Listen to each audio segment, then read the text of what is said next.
नमस्कार। BHU MA political science entrance 2020 पूरे भारत के विभिन्न केंद्रों पर आयोजित किया गया और इसमें काफी छात्रों ने बढ़ चढ़कर हिस्सा लिया और सभी छात्रों को इंतजार है आंसर की का। इसी को ध्यान में रखते हुए टारगेट विद नीतीश लाया है पार्ट 1, जिसमें बीएचयू एमए पॉलिटिकल साइंस में आए 25 महत्वपूर्ण प्रश्नों को शामिल किया गया है।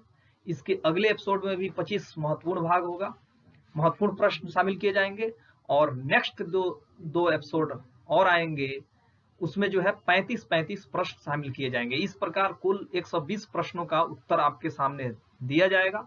तो आइए शुरू करते हैं आज का ये महत्वपूर्ण भाग।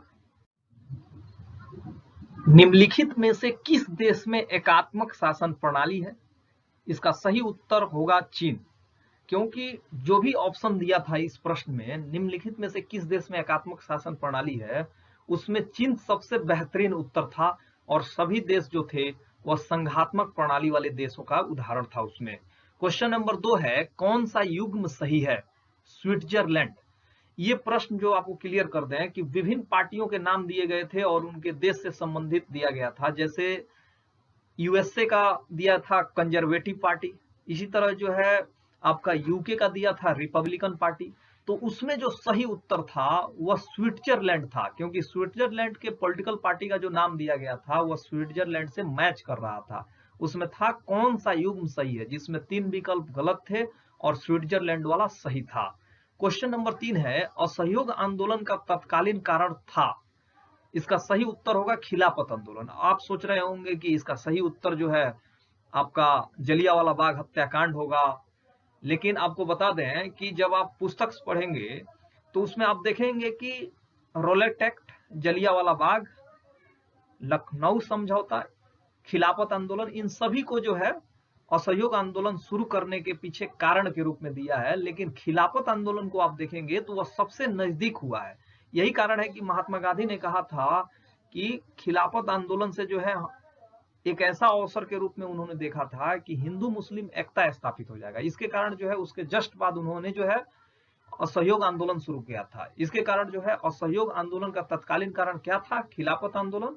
आपको एक और वेबसाइट हम देखे हैं एक आईएएस कोचिंग का, वहां पे भी जो है खिलाफत आंदोलन को सबसे ज्यादा तत्कालीन कारण बताया गया है, तो इसको भी आप खिलाफत आंदोलन सही मार सकते हैं। क्वेश्चन नंबर 4 है, अनुच्छेद 280 का संबंध है। अनुच्छेद 280 का संबंध वित्त आयोग से है, ये सब कोई जानता है। क्वेश्चन नंबर 5 है, अनुच्छेद 75 के अनुसार केंद्रीय मंत्रिमंडल सामूहिक रूप से उत्तरदायी होता है। किसके प्रति? लोकसभा के प्रति उत्तरदायी होता है। आर्टिकल 75 जब आप भारतीय संविधान का पढ़ेंगे तो लोकसभा के प्रति उत्तरदायी आपको मिलेगा। एनएन बोहरा समिति का संबंध है राजनीति और अपराधियों के साठगांठ से। आप जब नेट पे सर्च करेंगे तो ये भी आराम से आपको प्रश्न मिल जाएगा इसका सही उत्तर कि राजनीति और अपराधियों के साठगांठ से ये संबंधित है। क्वेश्चन नंबर 7 है, माल्सबरी का राक्षस किसे कहा जाता है? इसका सही उत्तर हो जाएगा थॉमस हॉब्स को कहा जाता है। क्वेश्चन नंबर 8 है, एमएम पुंछी आयोग का संबंध है? इसका सही उत्तर होगा केंद्र राज्य संबंध से। क्वेश्चन नंबर 9 है, एफ.डब्ल्यू. टेलर का कौन सा पुस्तक नहीं है? तो जनरल एंड इंडस्ट्रियल मैनेजमेंट उनका पुस्तक नहीं होगा। आर्ट ऑफ कटिंग मेटल्स, ये सब जो प्रश्न है ये सभी जो है आपके एफ.डब्ल्यू. टेलर के पुस्तक हैं। निम्न में से कौन सा युग्म गलत है? डायट जापान का होगा, न कि स्विट्जरलैंड का, जबकि उस प्रश्न पत्र में दिया था कि स्विट्जरलैंड की संसद का क्या नाम है? डायट। तो ये जो है इसका सही उत्तर होगा स्विट्जरलैंड वाला जो है, स्विट्जरलैंड वाला जो मेल कराया गया था वो गलत था। क्वेश्चन नंबर 11 है, वंस स्पीकर ऑलवेज स्पीकर किस सदन के लिए उपयुक्त है? तो आप जानते हैं कि हाउस ऑफ कॉमन्स जो ब्रिटेन की सदन है, निचली सदन, प्रतिनिधि सभा वाली सदन, उसमें जो है एक बार जो स्पीकर नियुक्त हो जाता है वह स्वेच्छा से जो है जब तक जीता है तब तक रह सकता है। तो उसके लिए जो है हाउस ऑफ कॉमन्स के लिए वंस स्पीकर ऑलवेज स्पीकर शब्द का प्रयोग किया गया है। क्वेश्चन नंबर 12 है, हड़ताल करने का अधिकार किस प्रकार का अधिकार है? तो ये कानूनी अधिकार है। बहुत लोगों ने इसे जो है संवैधानिक अधिकार मारा होगा, लेकिन आप जब नेट पे सर्च करेंगे राइट टू स्ट्राइक किस प्रकार का अधिकार है, तो ये कानूनी अधिकार है, यानी कि लीगल राइट्स है। क्वेश्चन नंबर 13 है, खाली स्वतंत्रता का पैगंबर किसे कहा जाता है? तो जॉन स्टुअर्ट मिल को कहा जाता है। क्वेश्चन नंबर 14 है, प्रीमस एमोंग इक्वल्स, समान में प्रथम शब्द किसके लिए प्रयोग होता है? ब्रिटिश प्रधानमंत्री के लिए यह शब्द प्रयोग होता है। ये कंपैरेटिव पॉलिटिक्स से लिया गया है। क्वेश्चन नंबर 15 है, पॉलिटिक्स एमोंग इक्वल्स किसकी पुस्तक है? हंसा मार्गेंथिक्यू का जो है ये पुस्तक है। इंटरनेशनल रिलेशन में जब आप पढ़ेंगे तो उसमें आपको जो है फर्स्ट चैप्टर में ही पॉलिटिक्स एमोंग इक्वल्स पुस्तक का जो है जिक्र मिल जाएगा। क्वेश्चन नंबर 16 है, निम्नलिखित में से किस रीट के संदर्भ में युग्म गलत बनाया गया है? तो जो क्वेश्चन नंबर रीट वाला था उसमें सबका अर्थ दिया गया था। जैसे केओ ओरेंटो का जो है व्हाट इज योर राइट, ये अर्थ दिया गया था। तो उसी तरह सर्टियरी जो था उसका माने उसमें गलत दिया था, निषेधाज्ञा दिया गया था। तो इसके कारण जो है क्वेश्चन, ये जो क्वेश्चन था उसका चौथा ऑप्शन गलत था, तो सर्टियरी होगा क्वेश्चन नंबर 16। और आपको एक चीज और स्पष्ट कर दें कि ये अलग अलग छात्रों के जो सेट बने होंगे प्रश्न के, अलग अलग हो सकते हैं क्रम इसका।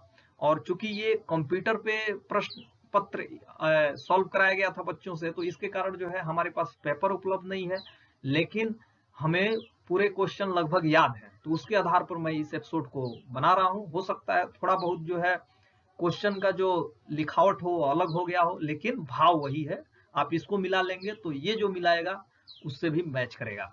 क्वेश्चन नंबर 17 है, एक राजा में लोमड़ी और शेर दोनों का गुण होना चाहिए, ये किसने कहा है? तो मैकियावेली ने कहा है कि एक राजा में लोमड़ी और शेर दोनों का गुण होना चाहिए। क्वेश्चन नंबर 18 है, अरस्तु के अनुसार सरकार का सबसे भ्रष्ट रूप कौन सा है? तो अरस्तु के अनुसार सरकार का सबसे भ्रष्ट रूप, लोकतंत्र को अरस्तु जो है सबसे भ्रष्ट सरकार मानता है। क्वेश्चन नंबर 19 है, सर्वोच्च न्यायालय से परामर्श लेने का अधिकार किसको है? तो आप जानते हैं आर्टिकल 143 के तहत यह अधिकार सिर्फ और सिर्फ राष्ट्रपति को मिला हुआ है। फिलिबस्टरिंग का सबसे उपयुक्त अर्थ इसमें था अभिव्यक्ति और बोलने का अधिकार, जो है एक तरह से आप कह सकते हैं कि इसके माध्यम से बाधित कर दिया जाता है और विधेयक तुरंत पास करा दिया जाता है। तो इसका सबसे सही उपयुक्त उत्तर यही होगा। क्वेश्चन नंबर 21 है, निम्नलिखित में से कौन सा मौलिक अधिकार नहीं है? तो इसमें जो है शोषण का अधिकार जो है मौलिक अधिकार नहीं है, क्योंकि शोषण के विरुद्ध अधिकार जो मिला हुआ है वो तो मौलिक अधिकार है, लेकिन किसी का आप शोषण करें ये मौलिक अधिकार के रूप में हमें प्राप्त नहीं है। तो ये शोषण का अधिकार इसका सही उत्तर होगा। क्वेश्चन नंबर 22 है, किसी भी राजनीतिक पार्टी को राष्ट्रीय पार्टी का दर्जा प्राप्त करने के लिए कम से कम कितने राज्यों में क्षेत्रीय पार्टी का दर्जा हासिल करना होता है? तो 4 राज्यों में। आप जानते हैं कि भारत में नेशनल पार्टी बनने के लिए कुछ क्राइटेरिया निर्धारित की गई है। उसी में एक क्राइटेरिया ये है कि कोई भी राजनीतिक पार्टी अगर 4 राज्यों में क्षेत्रीय पार्टी का दर्जा हासिल कर लेता है तो उसको जो है राष्ट्रीय पार्टी का दर्जा मिल जाता है। तो इसका सही उत्तर होगा कम से कम 4, और अधिकतम तो कितना भी हो सकता है। क्वेश्चन नंबर 23 है, निम्नलिखित में से कौन सा युग्म गलत है? तो इसका सही उत्तर होगा बांग्लादेश शेख अमीना। बांग्लादेश का शेख हसीना है, आप जानते हैं प्रधानमंत्री, तो यहाँ पर क्या लिखा था? शेख अमीना, इसलिए ये गलत होगा और बाकी जो ऑप्शन दिए गए थे वह सही था। क्वेश्चन नंबर 24 है, निम्नलिखित को कालानुक्रम के अनुसार सजाइए। इसमें जो है भारतीय राष्ट्रीय कांग्रेस सबसे ऊपर रखा जाएगा क्योंकि इसकी स्थापना 1885 में हुई थी। मुस्लिम लीग को जो है 1906 में हुई थी, तो उसको सेकंड नंबर पे रखा जाएगा। All India trade union Congress 1923 में स्थापित हुआ था, तो इस 1920 में स्थापित हुआ था। यहाँ पे आप जो है एक भूल सुधार कर सकते हैं, यहाँ 1920 होना चाहिए, इसको आप सुधार सकते हैं। All India trade union Congress की स्थापना कब हुई थी? 1920 में। और स्वराज पार्टी की स्थापना कब हुई थी? 1923 में। क्वेश्चन नंबर 25 है, केंद्र स्तर पर द्वैध शासन की शुरुआत किस एक्ट के माध्यम से की गई थी? तो इसका सही उत्तर हो जाएगा 1935 के एक्ट के माध्यम से, क्योंकि आप जानते हैं कि 1935 के एक्ट के माध्यम से जो प्रांतीय स्तर पर द्वैध शासन था पहले से 1919 के एक्ट के द्वारा जो दिया गया था उसको 1935 के एक्ट के माध्यम से समाप्त कर दिया गया था, और केंद्र स्तर पर जो है द्वैध शासन की शुरुआत हुई थी और प्रांतीय स्तर पर इस शासन से जो है प्रांतों को जो है स्वायत्तता ज्यादा प्रदान कर दी गई थी। तो ये रहा 25 क्वेश्चन। आपको कैसा लग रहा है? आप जो है अन्य किताबों में भी मिला सकते हैं। आपको एकदम एक्यूरेट उत्तर जो है टारगेट विथ 30 पर दिया जा रहा है, काफी रिसर्च करने के बाद दिया जा रहा है। अगर आपको लग रहा है कि कोई उत्तर इसमें गलत दिया गया है तो आप कमेंट सेक्शन के माध्यम से बोल सकते हैं, उस पर विचार किया जाएगा। अगर आपको अच्छा लग रहा है तो इसको लाइक शेयर करें और अगले एपिसोड का इंतजार कीजिए। आपके कमेंट के माध्यम से ही मैं अगले एपिसोड को लाऊंगा। इस एपिसोड से अपने दोस्त यानी नीतीश कुमार को दीजिए इजाजत। कल फिर मिलेंगे, तब तक के लिए शुभ विदा, नमस्कार।